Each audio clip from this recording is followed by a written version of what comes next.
کار داسې چې په دنیا کې یو ډېره غټه تباهي راتلو واله ده.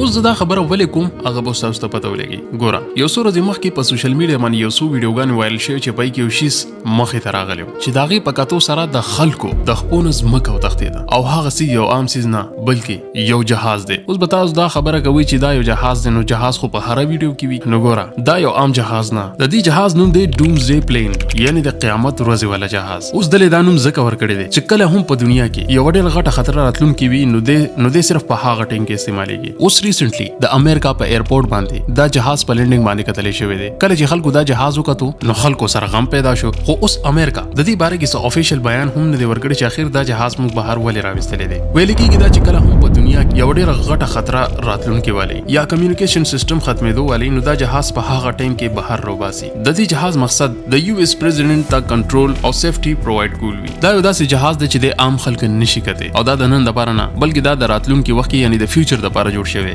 امریکا سره داسې سلور جهازونه موجود دي چې پای کې یو هر ټایم په هوا کې ګرځي راګرځي. که چېرته په دنیا کې هر قسمه تباهي وشوه نو د بره نه هر یو سیز کنټرول کولی شي. کله چې دا جهاز خلکو په ایرپورټ باندې ولیدو نو خلک ویریدل، ځکه چې هغه ټایم کې د امریکا نیوی او ایر فورس هم ډیر زیات اکټیو وو. خو اوس دلته سوال دا پیدا کیږي چې دا صرف یو اتفاق دی او واقعي په دنیا کې داسې قسمه خطر راتلونکې ده او عام عوام د دې نه دي خبر یا د هغې نه پټۍ لګیا دي. تاسو په دې باره کې څه سوچ کوئ؟ کامنټ سیکشن کې ضرور ووایئ.